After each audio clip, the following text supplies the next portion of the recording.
আশা করি সবাই ভালো আছেন, আমিও ভালো আছি। আজকের যে মূল টপিক, সেই টপিকটা হচ্ছে যে আমরা যেই অল কয়েনগুলোতে ইনভেস্ট করছি এবং এই জায়গাটাতে যারা ট্র্যাপে পড়ে আছি আমরা, এবং কারা ট্র্যাপে পড়ে আছি এবং কারা ট্র্যাপে পড়ে নাই, সেই বিষয়গুলো নিয়ে আলোচনা করব এবং এখান থেকে রিটার্ন কিভাবে পাওয়া সম্ভব সেই বিষয়গুলো নিয়েও আলোচনা করব। তো প্রথমত আমি একটু বিটকয়েন নিয়ে আলোচনা করি। বিটকয়েনের ক্ষেত্রে যদি আমি বলি, বিটকয়েনের নিউজ যেটা আসতেছে এই মুহূর্তে, প্রত্যেকটা জায়গায় নিউজ হচ্ছে সবচেয়ে মানে বিটকয়েনের নিউজ, শুধুমাত্র বিটকয়েনের নিউজ। আর কিছু কিছু অল্টস কয়েন আছে যেগুলো নিউজ ভালো আসতেছে, তবে বিটকয়েনের নিউজে সবচেয়ে বেশি। আমার টেলিগ্রামের চ্যানেলে কিন্তু আমি প্রতিনিয়ত এই যে নিউজগুলো দিয়ে থাকি, প্রতি ঘন্টায় ঘন্টায় আপডেট দিয়ে থাকি। এবং এই জায়গাটাতে আপনারা যদি দেখেন, সেক্ষেত্রে কিন্তু এই জায়গাটাতে একটা বিষয় লক্ষণীয় এই মুহূর্তে, সেটা হচ্ছে যে ইউএস স্ট্র্যাটেজিক বিটকয়েন রিজার্ভ ইস, মানে এটা আসলে ইউএস এর যে রিজার্ভে রাখার জন্য এটা সরকারিভাবে একটা ঘোষণা আসছে ইউএস এ বিটকয়েনে রিজার্ভ করার জন্য। এই বিষয়টা এখন পর্যন্ত ঘোষণাপত্র আসে নাই, কাজেই আমরা মার্কেটে কিন্তু ওইভাবে একটা মুভমেন্ট দেখতে পাচ্ছি না বিটকয়েনে। তারপরও কিন্তু বিটকয়েন আবার নতুন করে অল টাইম হাই ক্রিয়েট করছে। এবং এই যে মাইক্রো স্ট্র্যাটেজির মতো company printing billion 10 billion share, মানে 10 বিলিয়ন শেয়ার প্রিন্ট করছে যেন আরো নতুন করে বিটকয়েন কিনতে পারে। এবং এক্ষেত্রে আপনারা দেখেন প্রত্যেকটা জায়গায় কিন্তু বিটকয়েনের নিউজে এই জায়গায় বিটকয়েন এটা হচ্ছে, এই জায়গায় বিটকয়েন এটা হচ্ছে, যার শুধু বিটকয়েন এবং বিটকয়েন, বিটকয়েন এবং বিটকয়েন। সো দেখেন এই বিটকয়েন নিউজ যদি আমি একটা কথা বলি, সেক্ষেত্রে বিটকয়েনের এই মুহূর্তে জয় জয়কার। আদারওয়াইজ অল যে কয়েনগুলো আছে সেই অলস কয়েনের কিন্তু সেইভাবে কোনো পারফরমেন্স নেই। এবং বিটকয়েনের ইটিএফ থ্রো যদি দেখি, সেক্ষেত্রে 21শে জানুয়ারি কিন্তু গতকালকেও 661 মিলিয়ন ডলারের বিটকয়েন কিনছে ব্ল্যাক রক, এবং কিছুটা এই জায়গায় গ্রে স্কেল কিনছে 136 মিলিয়ন ডলারের বিটকয়েন। সো বিটকয়েন সব জায়গায় বিটকয়েন বিটকয়েন এবং বিটকয়েন। এখন কথা হচ্ছে যে অল্টস কয়েনগুলোর কি অবস্থা হবে, অল্টস কয়েনগুলো কি পাম্প করবে কিনা, বা অল্টস কয়েনগুলো সামনের দিকে যাবে কিনা, এই বিষয়গুলো নিয়ে অবশ্যই আলোচনা করা উচিত। কারণ আমরা সব সময় বা ম্যাক্সিমাম মানুষই আমরা অল্টস কয়েনগুলোতে ইনভেস্ট করে থাকি। এক কথায় যদি প্রথম অবস্থায় বলি, সেক্ষেত্রে আমাদেরকে ধৈর্য ধরতে হবে, এটা হচ্ছে প্রথম মূলত।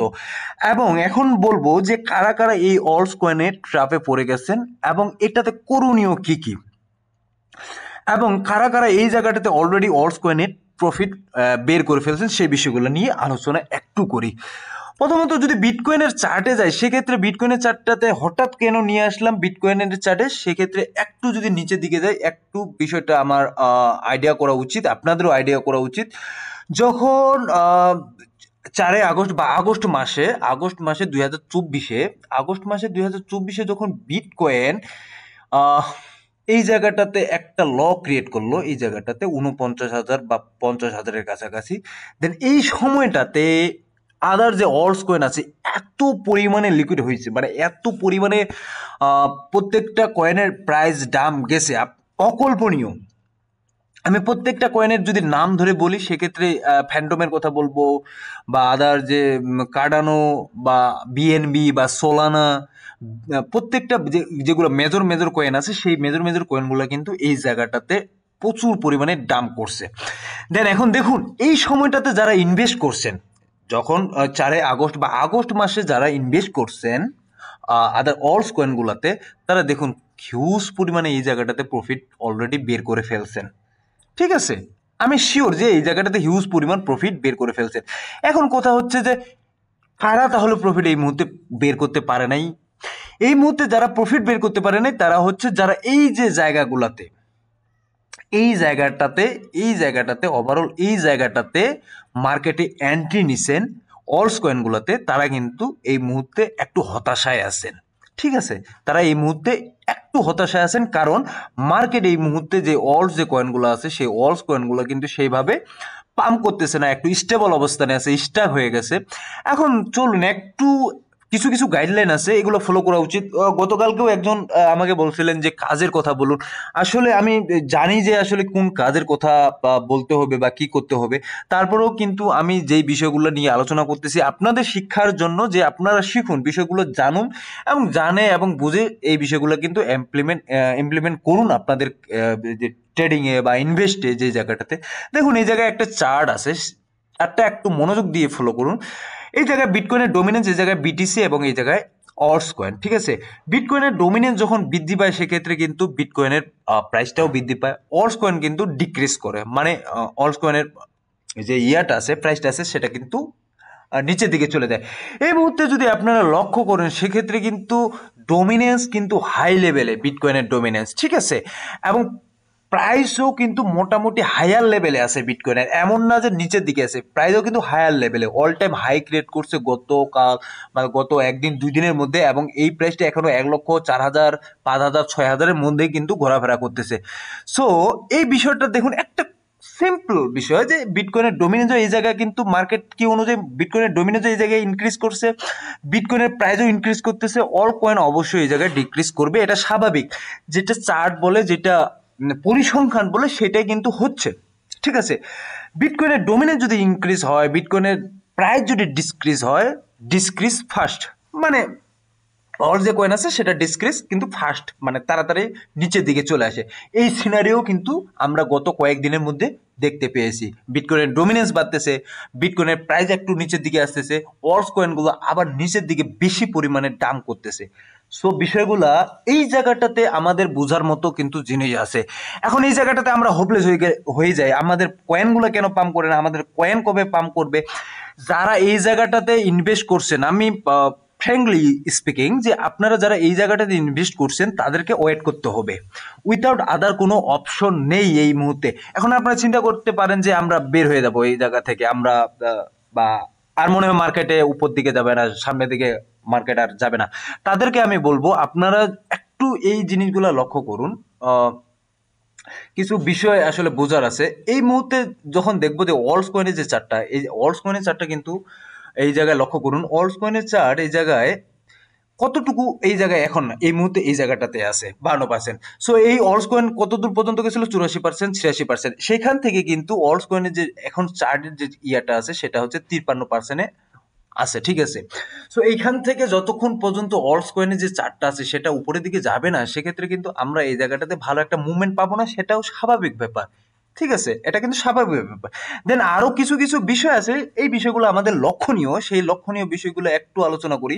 সেক্ষেত্রে যদি দেখি 2021 সালের বুল রানের সাথে 2025 সালের বুল রান যে এক হবে, সেটা কিন্তু কখনোই না, ঠিক আছে, এক কখনোই হবে না। দেখুন 2021 সালে, ভিডিওটা পুরোটাই অবশ্যই দেখবেন, কারণ আমার ভিডিওতে জায়গায় জায়গায় কিছু মেসেজ থাকে, যে মেসেজগুলো আপনাদের জানা অত্যন্ত গুরুত্বপূর্ণ, জরুরি, ঠিক আছে, কাজে ভিডিওটা কাটে কাটে দেখলেও অনেক কিছু এই জায়গায় মিস করবেন। দেখুন 2021 সালের যে অল্স যে সিজনটা হয়েছে বা বুল রানটা হয়েছে বিটকয়েন থেকে শুরু করে এভরি কয়েনে, সেই জায়গাটাতে দেখুন তখন মার্কেট ক্যাপ ছিল $2.83 ট্রিলিয়ন, ঠিক আছে, তার মানে মোটামুটি $3 ট্রিলিয়নের কাছাকাছি। 2025 সালে এই জায়গাটাতে দেখুন, এই জায়গাটাতে $4 ট্রিলিয়নের কাছাকাছি কিন্তু চলে গেছিল মার্কেট ক্যাপ, ঠিক আছে, $4 ট্রিলিয়নের কাছাকাছি, অলমোস্ট দেড় গুণ বেশি মার্কেট ক্যাপ। তারপরে এই অল্স কয়েনগুলো সেই আগের জায়গায় কেন ফিরে যেতে পারছে না, এটা তো একটা কোশ্চিন আছে, কেন ফিরে যাইতে পারছে না? কারণ এই কারণ ফিরে যেতে পারছে না, কারণ যতই দিন যাচ্ছে মার্কেটে ততই কিন্তু নতুন নতুন অল্টস কয়েন বৃদ্ধি পাচ্ছে, নতুন নতুন মেম কয়েন বৃদ্ধি পাচ্ছে। সো সেই যদি চিন্তা করি আমরা যে 2025 সালের 2021 সালের বুল রানটা আবার ফিরে আসবে এইভাবে, সেটা কখনোই পসিবল না। সো এই জায়গাটাতে আমাদের কি করা উচিত, ঠিক আছে, এই জায়গাটাতে আমাদের কি করা উচিত, এটা কিন্তু ভাববার বিষয় যে এই জায়গাটাতে কি করা উচিত।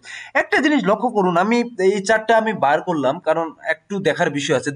যদি 90 দিনের টপ পারফরমেন্স কয়েন দেখি এই জায়গাটাতে, 90 দিনে, সেক্ষেত্রে আমরা কিন্তু দেখতে পাচ্ছি virtual, Trump coin, HBAR coin, XRP, BGB, XLM, Algo, অনেক কয়েন, কার্ডানো, ওএম, ডোস, জিটি, সুই, এনা, লিঙ্ক, ভেট, মিন্ট, অন্ডো, প্রত্যেকটা কয়েনে কিন্তু মোটামুটি একটা জায়গায় পাম্প করছে। এখন দেখি আমি পাম্পগুলো কত কত পার্সেন্ট করছে। এদিকে ফেটও কিন্তু অনেকটা পাম্প করছে, কিন্তু এই মুহূর্তে প্রাইস ডিসক্রিজের জন্য এই জায়গাটাতে একটু কম দেখাচ্ছে 0.8। দেখুন এই জায়গায় আমি যদি এগুলো হিসাবও বাদ দিই, এখান থেকে 22%, 25%, 30%, 31%, 40%, 42%, 43%, 58%, ঠিক আছে। সো আমি কেন বলি যে পার্সেন্টেজ হিসাব করবেন সবসময়। আপনি যদি চিন্তা করে থাকেন 10x, 20x, 100x কয়েন আপনি বাই করবেন, সেক্ষেত্রে আপনাকে ল ক্যাপের কয়েনগুলা ধরতে হবে, ল ক্যাপ, ঠিক আছে, যে কয়েনগুলা মার্কেট ভ্যালু কম, যেই কয়েনগুলোতে রিস্ক বেশি সেই কয়েনগুলো আপনাকে ধরতে হবে, আদারওয়াইজ অন্যান্য কয়েনে কিন্তু সেই পারফরমেন্সটা পাবেন না। এখন সোলানা এই জায়গায় 50% বা 51% পাম্প করছে, বা এতদিন পর্যন্ত এই জায়গায় কিন্তু এই রিটার্নটা আপনাদেরকে দিছে। এখন আপনি 50% রিটার্ন কিন্তু কম না। সো বুল রানের যে ব্যাপারটা, সেই বুল রানের ব্যাপারটা আপেক্ষিক, যে যখন ইনভেস্ট করে সেই জায়গা থেকে নেক্সট যে 50% বা 70% বা 100% রিটার্ন পায়, সেটাই কিন্তু একটা বুল রানের মতো। ঠিক আছে, এই বিষয়টা আপনাদেরকে মাথায় রাখতে হবে। তবে এখন যারা ইনভেস্ট করে রাখছেন তাদের জন্য বুল রান আরো দেরি আছে, এটা আপনাদের মাথায় রাখতে হবে যে আরো আপনাদের জন্য বুল রানটা দেরি আছে। ঠিক আছে, বাট এই জায়গায় প্যানিক করা যাবে না যে আমরা প্যানিক এই জায়গায় সেল করে দিব বা এটাতে আর সম্ভব না, এই জিনিসটা কখনোই করা যাবে না। এতগুলো ডাটা আপনাদের সামনে নিয়ে আসলাম শুধুমাত্র দেখানোর জন্য, যে এর মানে এই না যে এই এই এই জায়গাটাতে যে জিনিসটা দেখালাম আপনাদেরকে, যে যারা এই 49 বা 50,000 যখন বিটকয়েন ছিল, 49 বা 50,000 বিটকয়েন ছিল, তখন যদি এই কয়েনগুলোর পারফরমেন্স এই কয়েনগুলো থেকে কি এখান থেকে 100% বা 70% বা 80% আসে নাই? অবশ্যই আসে। সেখান থেকে যদি চিন্তা করা যায়, যখন পুরো মার্কেট আগস্টের 2024 সালে পুরো মার্কেট ডাউন ছিল, তখন এই কয়েনগুলোর প্রাইস অনেক অনেক নিচের দিকে ছিল, এবং যারা ওই জায়গাটাতে ইনভেস্ট করছিল তারা কিন্তু এই এই কয়েনগুলো, আজকে যে কয়েনগুলো এখানে 50% বা 60% দেখাচ্ছে, সেই কয়েনগুলো কিন্তু একটা পিক টাইমে 100% বা 80% পর্যন্ত পাম্প করছে। সো যারা ওই জায়গাটাতে প্রফিট বুকিং করছে, তাদের তাদের জন্য বুল রান কিন্তু সেটাই। এখন কথা হচ্ছে, কয়েকদিন আগেও আমাকে একজন কমেন্ট করছিল যে ভাই, আপনার কথাতেই আমি কয়েনটা থেকে বের হয়ে গেলাম, এখন আফসোস লাগতেছে, বা কি ভুল করলাম। দেখুন, এই যে আপনাদের আফসোসটা, যারা ওই আমি বলার পরে কয়েন থেকে বের হয়ে গেছেন এবং যারা ওই সময়টাতে ইনভেস্ট করছেন, ডিফারেন্সটা দেখেন। তারা কিন্তু এই মুহূর্তে ট্র্যাপের মধ্যে পড়ে গেছেন। আমি বলবো না যে ট্র্যাপ, আপনাদেরকে এই জায়গাটাতে ধৈর্যের পরীক্ষা দিতে হবে, জাস্ট এতটুকু। আপনারা যদি ধৈর্যের পরীক্ষা না দিতে পারেন, সেক্ষেত্রে কিন্তু মার্কেটে আপনারা ভালোভাবে সাস্টেনেবল করতে পারবেন না। সেক্ষেত্রে যদি সোলানার কথা বলি বা বিএনবির কথা বলি, বিএনবি এবং কার্ডানো বা চেলিং, এভালান্স, সুই, টোন সেইভাবে করে নেয়। শিবা ইনু কিন্তু একটা পর্যায়ে চলে গেছে। পেপের কথা যদি বলি, পেপে কিন্তু তার অল টাইম হাই ক্রিয়েট করছে, যেই যে গত কয়েকদিন আগে যে একটা মার্কেটে হাইপ ক্রিয়েট হয়ে গেছিল, পিক টাইমে ছিল মার্কেট, তখন কিন্তু পেপে একটা জায়গায় চলে গেছে। ঠিক আছে, সো যে মান্ত্র কয়েনটা আছে, অ্যালগোরেন কয়েনটা আছে, বিটেন্স তাও ফাইল কয়েনটা আছে, প্রত্যেকটা কয়েনে কিন্তু তার নিজস্ব জায়গা থেকে একটা পর্যায়ে চলে গেছিল। সো এখন কথা হচ্ছে, সর্বোপরি শেষ কথা যে আপনাদেরকে মার্কেটে ধৈর্য ধরতে হবে। এমনও হতে পারে যে এইখান থেকে মার্কেট আরো নিচের দিকে চলে আসলো, এটা সাধারণ বিষয় যে এখান থেকে মার্কেট আরো নিচের দিকে চলে আসতে পারে। ঠিক আছে, তো তখন যখন মার্কেট যখন এখান থেকে নিচের দিকে আসবে, তখন কিন্তু মার্কেট অলস যে কয়েনগুলো আছে, সেই অলস কয়েনগুলো কিন্তু আবার নিচের দিকে চলে আসবে বেশি। যদি বিটকয়েনের প্রাইস ডিক্রিজ করে, বিটকয়েন যদি ডিক্রিজ করে ডমিনেন্স, এবং এটা যদি আপনার বিটকয়েনের ডমিনেন্স যদি ডিক্রিজ করে, বিটকয়েনের যদি প্রাইস ডিক্রিজ করে, সেটা একটু স্টেবল জায়গায় থাকবে। এই মুহূর্তে যেটা বোঝা যাচ্ছে যে ইনক্রিজ করতেছে বিটকয়েনের ডমিনেন্সটা, বিটকয়েনের যে প্রাইসটা আছে সেটা ইনক্রিজ এবং ডিক্রিজের মধ্যে আছে। এই জন্য এই যে অল সিজনটা আছে সেটা কিন্তু ডিক্রিজ এবং ডিক্রিজ ফার্স্টের মধ্যে আছে। এখন যদি এই জায়গাটা থেকে মার্কেট এখান থেকে আরো যদি নিচের দিকে চলে আসে, যদি এখান থেকে 90,000 বা 94,000 বা 95 ঘরটাতে চলে আসে, মার্কেটের যে কয়েনগুলো আছে, সেই অলস কয়েনগুলো কিন্তু আরো বেশি পরিমাণে ব্লিডিং করবে। ঠিক আছে, কথাগুলো মনোযোগ দিয়ে শুনুন। একেবারে চূড়ান্ত পর্যায়েও কিন্তু ব্লিডিং করার পসিবিলিটি আছে অল কয়েন। তো এখন আমরা কি করব? আমাদের একটাই করণীয়, সেই জায়গাগুলোতে হয় ধৈর্য ধরে থাকা। যদি টাকা পয়সা না থাকে, অবশ্যই ধৈর্য ধরে থাকবেন। যদি টাকা পয়সা থাকে, সেক্ষেত্রে আপনার ডিসি করে বা চুপচাপ থাকবেন। মার্কেট আপনাকে রিটার্ন দিবেই, এটা কনফার্ম। ঠিক আছে, সো আই হোপ আপনারা বিষয়টা ক্লিয়ার এবং বুঝতে পারছেন। আমার ভিডিওটা মাঝে মধ্যে কিছু সময় বোরিং হয়ে যায়, কারণ আমি অনেক জিনিস দেখাইতে হয়, অনেক জিনিস বলতে হয়, বাট আমার প্রত্যেকটা জায়গায় জায়গায় স্টেপে স্টেপে কিছু কথা বলে থাকি, সেই কথাগুলো আপনাদের শোনা একান্ত আবশ্যকতা আমি মনে করি, কারণ প্রত্যেকটা জিনিসের মধ্যে কিছু ভ্যালু থাকে। সো ধন্যবাদ, ভালো থাকবেন, সুস্থ থাকবেন, দেখা হবে নতুন কোনো ভিডিও নিয়ে আগামী দিনে।